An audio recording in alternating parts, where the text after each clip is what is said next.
அம்மா என்ன பண்ணுறீங்க? நான் இன்றைக்கி ஒரு ஸ்வீட் பண்ண போகிறேன். பாம்பே அல்வா. அதுக்கு தான் எல்லாம் எடுத்து வச்சுருக்கேன். சின்னவங்க பெரியவங்க எல்லாருமே சாப்பிட்லாம். சும்மா நம்ம பசங்க கேட்டால் உடனே செஞ்சு கொடுக்குற மாதிரி ஒரு ஸ்வீட்டு தான் இது. நான் எப்படி செய்யலான்னு வீடியோக்குள்ளே போகலாம் வாங்க. ஃபஸ்ட்டு ஒரு ஸ்பூன் நெய் போட்டு இந்த முந்திரியை வறுத்து எடுத்துருவோம். கொஞ்சம் கனமான கடாய் வச்சுக்கோங்க, கொஞ்சம் அடி பிடிக்காமல் நமக்கு நல்லா வரும். அது முந்திரி போட்டுடலாம். நான் சின்ன சின்ன பீஸாக கட் பண்ணியிருக்கிறேன். மிதமான தீயில் லைட்டாக வறுத்து எடுத்துடலாம். 1 கப்பு கார்ன்ஃப்ளவர் மாவு எடுத்துருக்குறோம். இது 200 கிராம் மாவு. இது தண்ணி விட்டு நல்லா கரைச்சிடலாம்.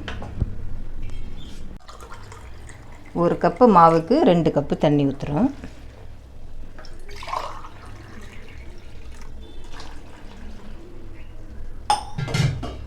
மாவை நல்லா கட்டி இல்லாமல் இந்த கார்ன்ஃப்ளவர் மாவை நல்லா கரைச்சி வச்சுக்கலாம். நான் 300 கிராம் சர்க்கரை எடுத்துருக்கிறேன். 200 கிராம் மாவுக்கு 300 கிராம் சர்க்கரை. கொஞ்சம் ஸ்வீட் கம்மியாக எடுத்துருக்கிறேன். நீங்கள் அதிகமாக ஸ்வீட் வேணும்னா நீங்கள் 300 கிராம் 400 கிராம் கூட போட்டுக்கலாம். 300 கிராம் சர்க்கரை தான் நான் எடுத்துருக்கிறேன். இதை நான் அதில் கடாயில் போட்டுட்டு தண்ணி சேர்த்துடலாம்.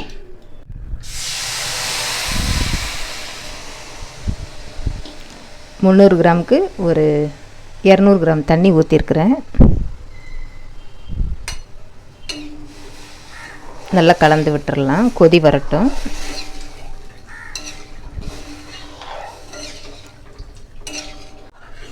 இது நல்லா கொதிக்கணும். தண்ணி சர்க்கரை போட்டிருக்குறோம். இதுக்கு பாகுலாம் தேவையில்லை. நல்லா கொதி வந்தால் போதும். நம்ம முந்திரி வறுத்த அதே கடாயில் நம்ம அந்த சர்க்கரையை போட்டு தண்ணி ஊற்றிருக்கிறோம். நீங்கள் அதிகமாக ஸ்வீட் வேணும் அப்படின்னு நினைக்கிறவங்க நீங்கள் 400 கிராம் கூட நீங்கள் சேர்த்துக்கலாம். நான் மீடியமான ஸ்வீட்டுக்கு தான் சர்க்கரை சேர்த்துருக்குறேன். நம்ம சர்க்கரை போட்டு நல்லா கொதிக்குது. இப்போ இது கூட ஏலக்காய் பவுடர் ஒரு 1/2 டீஸ்பூன் போட்டிருக்கிறேன். கேசரி பவுடர் ஒரு பிஞ்சு தான். இது கொஞ்சமாக சேர்த்துக்கலாம். இதில் கூட கொஞ்சம் மிச்சம் வச்சிட்டேன் பாருங்கள். போதும், ரொம்ப கலர் சேர்க்கக்கூடாது. இப்போ இதோட ஒரு பிஞ்சு சால்ட்டு சேர்த்துருவோம். ஒரே ஒரு பிஞ்ச் அளவுக்கு சால்ட்டு. நல்லா கொதிச்சிச்சு. இப்போ இதோடவே நம்ம நம்ம மாவு கலந்து வச்சுருக்குறோம் இல்லையா, கார்ன்ஃப்ளவர், அதை நல்லா கலந்து விட்டுட்டு அந்த தண்ணியோடு சேர்த்துடலாம். அடியில் தேங்கி இருக்கும், கட்டி கட்டியாக இருக்கும். நல்லா கலந்துட்டு தீயை சிம்மில் வச்சுடுங்க.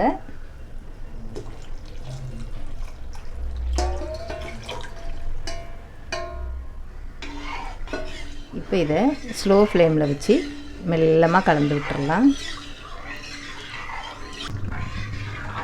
நல்லா கலந்து விட்டுறலாம். இன்னும் இது ரெடி ஆகலை, கொஞ்சம் கொஞ்சமாக தான் திக்காகுது. இது நல்ல ஜெல் மாதிரி வரும். கொஞ்சம் மீடியமான ஃப்ளேமில் தீயை வச்சுக்கோங்க. இப்படி எவ்வளோ நேரமாக கிண்டிகிட்டே இருக்கணும்? இது ஒரு 10 நிமிஷம். கொஞ்சம் தீ மிதமாக வச்சுருக்குறோம்ல, ஒரு 10 நிமிஷம் கைவிடாமல் கிளறிட்டு இருந்தோம்னா இது கரெக்டான பக்குவத்துக்கு நமக்கு வரும். பாருங்கள் எவ்வளோ திக்காகிட்டு வருதுன்னு. கை விடாமல் நல்லா கிளறிட்டே இருக்கணும். அப்போ தான் உங்களுக்கு இந்த கரெக்டான அந்த பதம் வரும். பாருங்கள், ஒரு சின்ன பீஸ் தான் எடுத்துருக்குறேன் லெமனு. ஒரு 4-5 சொட்டு தான் இதில் வரும். இதை நம்ம இதில் கலந்துக்கலாம்.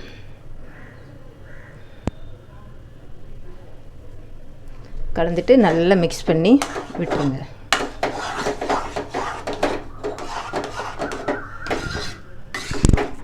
நல்லா மிக்ஸ் பண்ணிடுங்க. இதுக்கப்புறமா நம்ம இதில் நெய் சேர்த்துக்கலாம்.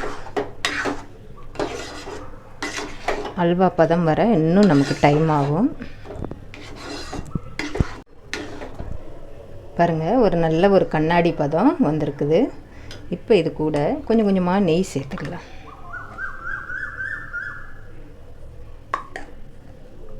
ரெண்டு ஸ்பூன் நெய் போட்டிருக்கிறேன். சேர்த்துட்டு நல்லா மிக்ஸ் பண்ணி விட்டுடலாம். தீ வந்து மீடியமாக தான் இருக்கணும். அப்படி இல்லை சிம்மில் வச்சு கூட இதை நல்லா பண்ணலாம். கொஞ்சம் டைம் எடுக்கும். இது நல்லா மிக்ஸ் ஆகணும். அந்த மாவோடு சேர்ந்து நல்லா அந்த நெய் வந்து மிக்ஸ் ஆகணும். சரிங்களா? இதுக்குனால தான் கொஞ்சம் அடிகனமான பாத்திரம் நம்ம வச்சு செஞ்சோன்னா அடி பிடிக்காமல் நல்லா வரும், திவண்டு வரும்.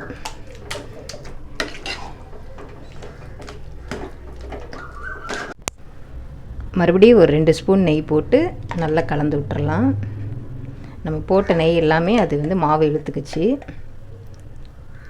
மொத்தம் நம்ம 4 ஸ்பூன் நெய் போட்டிருக்கிறோம்.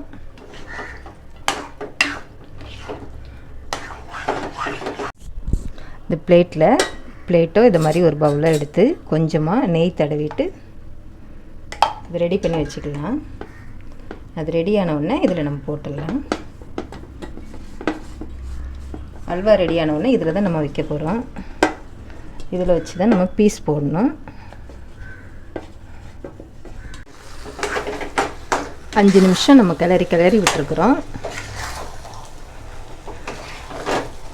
கிட்டத்தட்ட வந்துச்சு பக்குவம். இன்னும் கொஞ்சம் நேரம் பாருங்கள், இப்படி எடுத்தால் இப்படி விழணும். தான் அதோட பக்குவம். இன்னும் கொஞ்சம் நேரம் இருக்கணும்.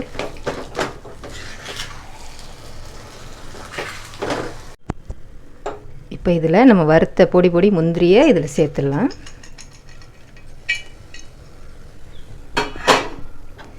சேர்த்துட்டு நல்லா கலந்து விட்டுறலாம்.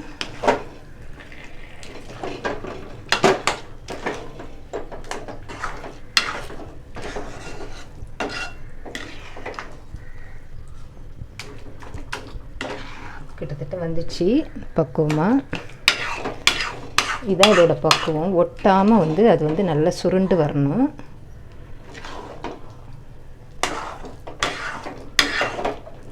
இன்னும் ஒரு 2 நிமிஷம் இருக்கட்டும், அப்புறம் நம்ம இறக்கிடலாம். பாருங்கள், இதுதான் கரெக்டான பக்குவம். இப்போ நம்ம எடுத்துடலாம். இதை பிளேட்டுக்கு மாற்றிடுவோம். இதில் கொஞ்சம் வெள்ளரி விதை தூவிக்கலாம். இது இருந்தால் சேர்த்துக்கலாம், இல்லைன்னா தேவையில்லை.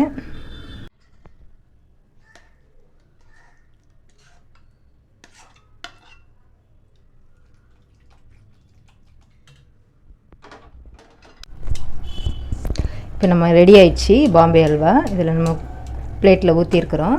ஒரு 1/2 hour விட்டுடலாம். இது நல்லா ஆறட்டும், அப்புறமா நம்ம பீஸ் போட்டுக்கலாம். அவ்வளோதாங்க, பாம்பே அல்வா ரெடி ஆயிடுச்சு. இது நல்லா ஓரம்லாம் நல்லா எடுத்து விட்டுட்டு இதை அப்படியே ஒரு பிளேட்டில் மாற்றிட்டு நம்ம பீஸ் போட்டுக்கலாம்.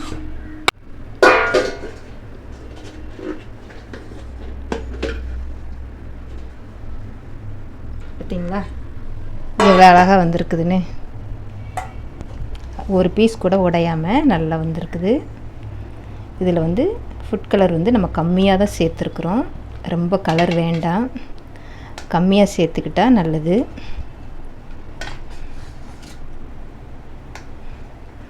இதை மெதுவாக இப்படி கட் பண்ணிவிட்டு பீஸ் போட்டுடலாம். ஸ்லைஸ் போட்டுட்டோம். இது பாருங்கள் எவ்வளோ அழகாக வந்திருக்குதுன்னு. ரொம்ப சாஃப்டாக இருக்குது, பார்த்தாலே தெரியும். பாருங்கள், எடுத்த உடனே உடையுது பாருங்கள், அவ்வளோ சாஃப்டாக இருக்குது. இது எல்லாருமே சாப்பிடலாம், சின்னவங்க பெரியவங்க எல்லாருமே சாப்பிட்லாம். கண்டிப்பாக இது செஞ்சு பாருங்கள், ட்ரை பண்ணுங்கள். ரொம்ப டேஸ்ட்டாக இருக்குது.